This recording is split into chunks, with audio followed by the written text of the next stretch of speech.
हर साल मौसम आने की तरह जैसे सर्दी आती है, गर्मी आती है, वैसे टर्की में भी कोई ना कोई पॉलिटिकल तूफान आ ही जाता है। पता चलता है कभी कू हो गया, कभी एर्दोगान जो वहाँ के लीडर हैं उन्होंने कोई चेंज कर दिया कॉन्स्टिट्यूशन में बहुत बड़ा, जिसके बाद वो डिक्टेटर बन गए, या इस तरीके की कोई ना कोई उल्टी सीधी खबर आती रहती है। और मेरे ख्याल से पिछले 10 एक साल से ये पता चल रहा है कि उनकी करेंसी डूबे जा रही है, डूबे जा रही है। तो इसी तरह इस साल का टर्की क्या कह सकते हैं, वायलेंस या क्या कह सकते हैं, हाँ टर्बुलेंस आ गया है। देखते हैं क्या चल रहा है। प्रशांत धवन जी की एक वीडियो है, वो देखते हैं। वैसे थंबनेल बनाने का अगर कोई दुनिया में अवार्ड फंक्शन होता तो प्रशांत धवन जी का बहुत हाई कंटेंडरशिप होती है उसकी। टर्की में आज के समय जो हो रहा है ये पूरी दुनिया नोटिस कर रही है। हाँ, वैसे मैं यहाँ पर एक बात ये ऐड कर दूं, कुछ लोग ये भी फेक न्यूज फैला रहे हैं कि टर्की के प्रेसिडेंट एर्दोगान ये देश छोड़ के भाग चुके हैं। ऐसा कुछ नहीं हुआ। एर्दोगान टर्की में बिल्कुल बने हुए हैं, और जब तक टर्की की इकोनॉमी को ये बिल्कुल डिस्ट्रॉय नहीं कर देते। अच्छा, मैंने ये भी सुना था कि मैंने भी सुना था कि कोई कह रहा था कि भाग गए। मैं सोच रहा था यूट्यूब पे लोग एजुकेशन के नाम पे जस्ट आई डोंट नो कितने पैसे मिल जाते हैं लोगों को कि लोग यार खुले हम पब्लिक प्लेटफॉर्म पे आके झूठ बोलते हैं ऐसे, और अपनी क्रेडिबिलिटी, रिस्पेक्ट जो भी कुछ है थोड़ी बहुत, एजुकेशन अपने आप में एक रिस्पेक्टेबल चीज़ है, वो सबकी इज्जत उतारते हैं। ये टर्की से कहीं नहीं जाने वाले।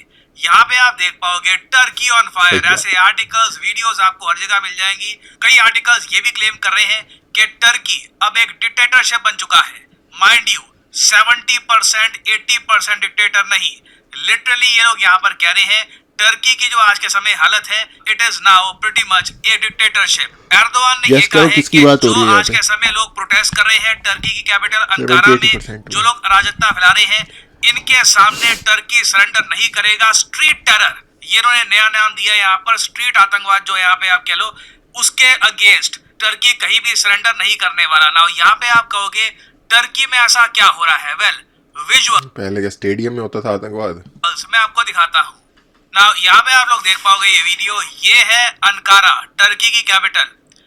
लाखों लोग इस वक्त सड़कों पे हैं, प्रोटेस्ट कर रहे हैं सरकार के अगेंस्ट, एर्दोगान के अगेंस्ट। और ये लोग कह रहे हैं कि एर्दोगान लिटरली टर्की को एक तानाशाही डिक्टेटरशिप की तरफ लेके जा रहा है। एक बार को यहाँ पे आप कह सकते हैं, मगर hasn't this been happening for a while now? काफी लंबे समय से होता ही आ रहा है ना।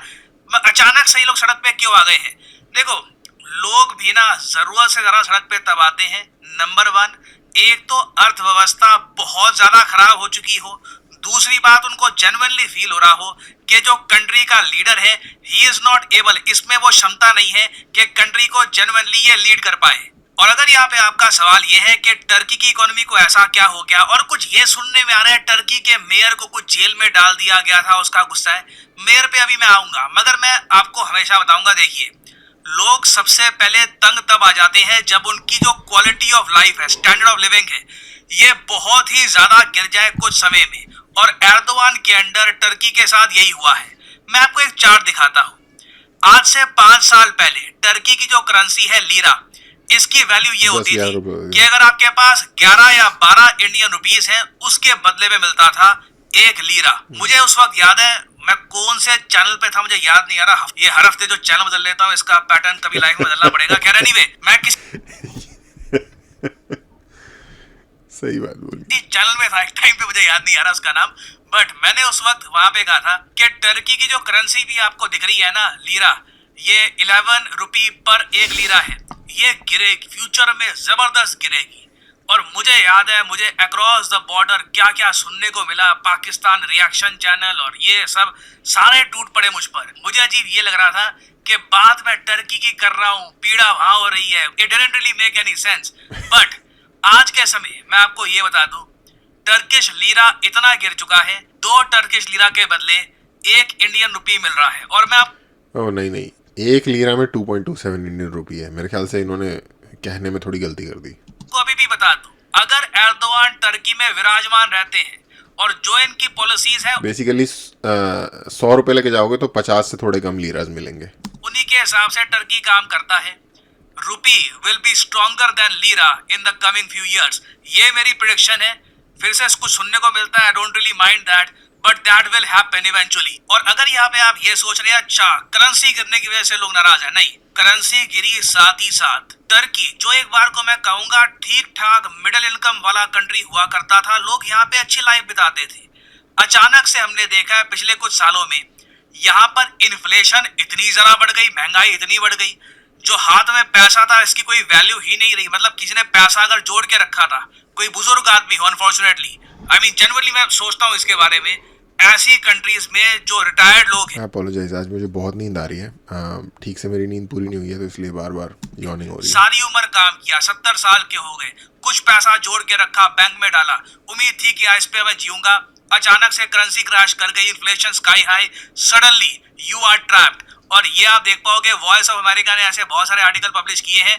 This is right now the reality of Turkey. ज्यादातर जो टर्की की फैमिलीज हैं इस तरीके से जी रही है। यहाँ पे आप देख पाओगे इनको जो यूज्ड कपड़े वगैरह ये दिए जा रहे हैं। कई फैमिलीज हैं आज के समय जो वेलफेयर पेमेंट पर जी रही है, सरकार से जो वेलफेयर पेमेंट मिलती है वो काफी है नहीं। इधर आप देख पाओगे लिखा है कि although government allocates billions of lira to struggling household, क्योंकि टर्की की सरकार भी अपनी तरफ से डायरेक्ट बेनिफिट ट्रांसफर जैसी कोई स्कीम है वहां पर, उसके अंडर ये पैसे बांटने की कोशिश करती है, मगर इन्फ्लेशन इतनी तेजी से उड़ती है कि आम इंसान जरा सरवाइव कर नहीं पाता। और इस वजह से टर्की के लोग बहुत जरा बुरे दिन देख रहे हैं आज के समय। नाउ ये सब तो देखिए Turkey. Okay, by the way इसको देख के ये मत सोच लेना कि टर्की में बहुत गरीबी आ गई है, क्योंकि रिलेटिवली टर्की कोई गरीब देश नहीं है। हाँ, उसके मतलब लिविंग स्टैंडर्ड्स आपको स्विट्ज़रलैंड और लाइक जो एक जनरल वेस्ट की कंट्रीज़ होती हैं उस लेवल के नहीं आपको दिखेंगे, लेकिन रिलेटिवली एक मिडिल इनकम कंट्री से थोड़ा ऊपर ही है। इनफैक्ट हम मिडिल इनकम में भी नहीं है, हम लो में हैं। कॉन्टेक्स्ट के लिए बता देता हूँ। और लोग वहाँ, क्योंकि दिक्कत तो लोगों को हो रही है ना यार। अब एर्दोगान, अब वहाँ की लीडरशिप जैसी भी है, ठीक है, अब क्या कर सकते हैं, जो है सो है। वहाँ की लीडरशिप से हमें जितनी भी शिकायत हो, लोग वहाँ के बहुत बढ़िया हैं। जो लोग भी टर्की गए होंगे उन्हें पता होगा। मैं भी लास्ट ईयर वहाँ पे गया था।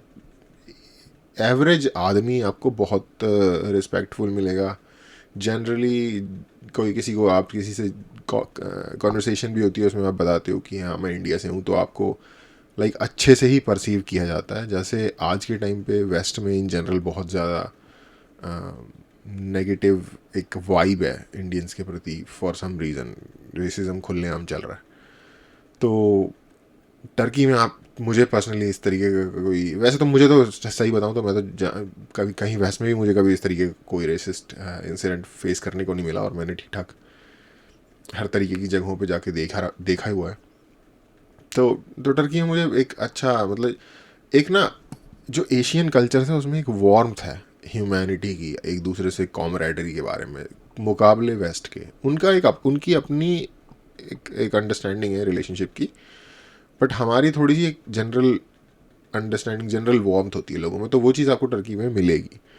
तो लोग अच्छे हैं वहाँ के, और बाकी भी सब कुछ बढ़िया है। एयरपोर्ट वगैरह आप देखोगे जाके, इस्तांबुल एयरपोर्ट, भाई मैंने इंडिया के सारे एयरपोर्ट, चाइना के, इंग्लैंड के, अमेरिका के, कनाडा के, जितने भी एयरपोर्ट मैंने देखे हैं, मेरे को तो आज तक का सबसे बढ़िया एयरपोर्ट इस्तांबुल एयरपोर्ट लगा है। और वो है भी नया, उसको शायद अवार्ड वगैरह भी मिला था। बहुत बड़ा एयरपोर्ट है, अमेजिंग, मस्त जगह थी। तो ओवरऑल साफ़ सुथरी, ऑर्गेनाइज्ड, प्रोफेशनल लोग हैं, पढ़ी लिखी कंट्री है। पर अभी उनके हालात ख़राब चल रहे हैं कई बार।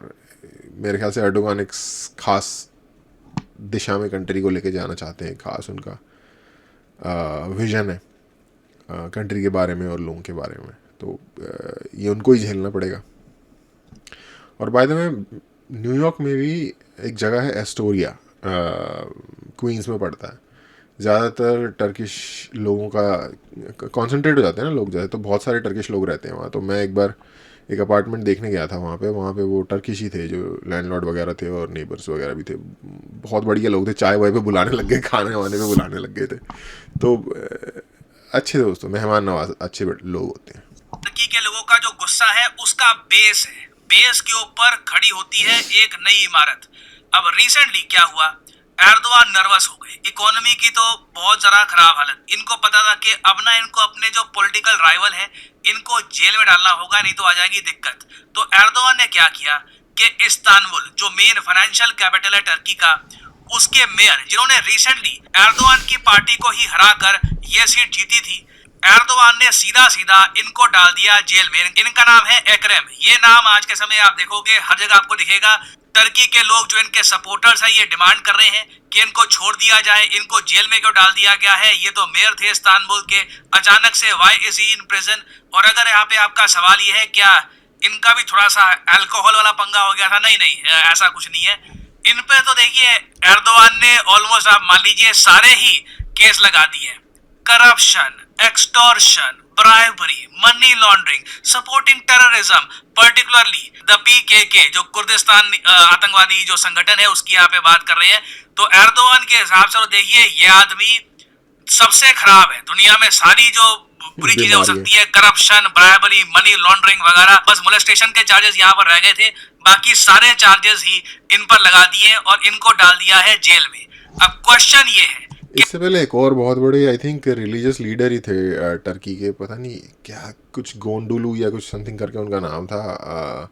उनके स्कूल्स वगैरह मैंने सुना है बड़े फेमस है, उनको भी इन्होंने ऐसे ही निकाल दिया था यही बोल के कि ये मतलब कू वगैरह के पीछे इनका हाथ है। सड़कों पे जो लोग प्रोटेस्ट कर रहे हैं, क्या ये लोग इस्तांबुल के जेल्ड मेयर को बचा पाएंगे या फिर एर्दोगान बिल्कुल पावर करके इन सारे सपोर्टर्स को पीछे करके अपनी कुर्सी बनाकर रखेंगे और 2028 में जब इलेक्शन होने हैं टर्की में, तब की तब देखी जाएगी। एर्दोगान लिटरली टर्की को कन्वर्ट कर देंगे इनटू ए डिक्टेटरशिप। और अब यहाँ पे आप समझ पा रहे होंगे कि फॉरेन अफेयर्स की वेरियस न्यूज आउटलेट्स में ये बात क्यों लिखी जा रही है कि Turkey is now A dictatorship, क्योंकि एक सिटिंग मेयर को सीधा सीधा जेल में डाल दिया ये बोल करके जी करप्ट, आतंकवादी, ये वो सब कुछ है ये आदमी। और किया ये सिंपली इसलिए गया है क्योंकि ये मोस्ट प्रॉब्ली ये आदमी फ्यूचर में एर्दोगान को इलेक्शन में हरा देता। और अगर यहाँ पे आपका सवाल है कि अच्छा तो अब एर्दोगान भाग जाएंगे टर्की छोड़ के क्योंकि प्रेशर बहुत होगा ना इन पे, और ऑब्वियसली यूएस और यूरोपियन यूनियन ये भी मुद्दा उठाएंगे। अभी तक तो ऐसा कुछ नहीं दिख रहा है। एर्दोगान काफ़ी पावरफुल लीडर है। जो आपको ये ज़्यादातर जो अंकारा है ना वो टर्की के बिल्कुल वेस्ट में है और इस्तांबुल तो बिल्कुल ही नॉर्थ वेस्ट में, जो यूरोप के जो थोड़ा सा एरिया जो टर्की का यूरोप में लगता है ना, जो बॉस्फोरस स्ट्रेट के दूसरी साइड पे जो एरिया है उसमें पड़ता है। तो बेसिकली मतलब एरिया के हिसाब से वो यूरोप के अंदर है इस्तांबुल सिटी। तो ये जो सेक्टर है कंट्री का या फिर ये जो सेक्शन है कंट्री का ना, ये जनरली थोड़ा सा लिबरल माइंडसेट का है। जो एर्दोगान है टर्की में, उनकी ज़्यादातर पावर बेस कॉन्सेंट्रेटेड है जो एनाटोलिया रीजन है टर्की का, जो कि ईस्टर्न हाईलैंड रीजन कह लो या ईस्टर्न रीजन कह लो। वहाँ पे थोड़े से ज़्यादा लोग रिलीजियस हैं, थोड़े से ज़्यादा कट्टर तो शायद थोड़ा हार्श वर्ड हो जाएगा, बट थोड़े से ट्रेडिशनल ज़्यादा सही वर्ड है, ट्रेडिशनल है। तो उस जो डेमोग्राफी है उसमें एर्दोगान की ज़्यादा कह सकते हैं कि पैठ है या पूछ है।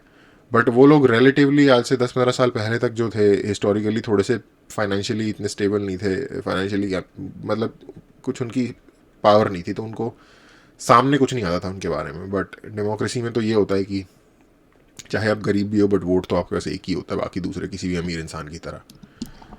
यूएस ठंडे बक्से में रख चुका है इस मुद्दे को। यूएसए को कोई चिंता नहीं है, यूरोप को कोई चिंता नहीं है, वो देख भी नहीं रहे यहाँ पर क्या हो रहा है क्या नहीं हो रहा। 3 दिन से प्रोटेस्ट हो रहे हैं, ना यूएस ना यूरोप से कोई स्टेटमेंट आई है। No one is saying anything. Turkey में लग रहा है कि एर्दोगान विराजमान रहेंगे। जो भी न्यूज आ रही है कि वो एक और भी रीज़न है, टर्की बड़ी लिंचपिन टाइप की कंट्री है। मतलब बहुत सारी चीज़ों में ना वेस्ट को या यूएस को टर्की की ज़रूरत पड़ती है, टर्की की हेल्प की ज़रूरत पड़ती है। फॉर एग्जांपल नेटो में अमेरिका को अगर आप हटा दोगे तो सबसे बड़ी आर्मी या मिलिट्री फोर्स जो है वो टर्की की है। मतलब अमेरिका के बाद सोचो सेकंड नंबर पे सबसे बड़ी मिलिट्री फोर्स टर्की है। भाग जाएंगे, भाग गए वगैरह। अभी तक तो एज ऑफ नाउ लग रहा है कि कुछ ऐसा होने नहीं वाला।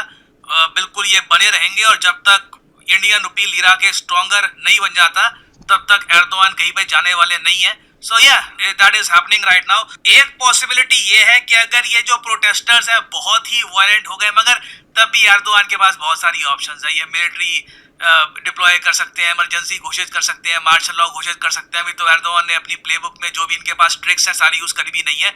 सो एर्दोगान कहीं पे भागने नहीं वाले। एंड इंडीड नहीं, इसमें ऐसा है कि अगर पब्लिक पूरी तरीके से पागल हो गई ना, अगर इसने ज़्यादा मतलब एक बैलेंस बना के नहीं रखा कि थोड़ी लोलो चोपो भी नहीं की, थोड़ी मतलब थोड़ा तगड़ा भी होकर नहीं दिखाया, तो ना दोनों तरफ से बैलेंस नहीं बनाया और इसने पूरा मतलब डंडा ही कर दिया पब्लिक में, तो पब्लिक वहाँ की पागल भी हो सकती है। टर्किश पब्लिक ना कोई मतलब इतनी डोसाइल पब्लिक नहीं है।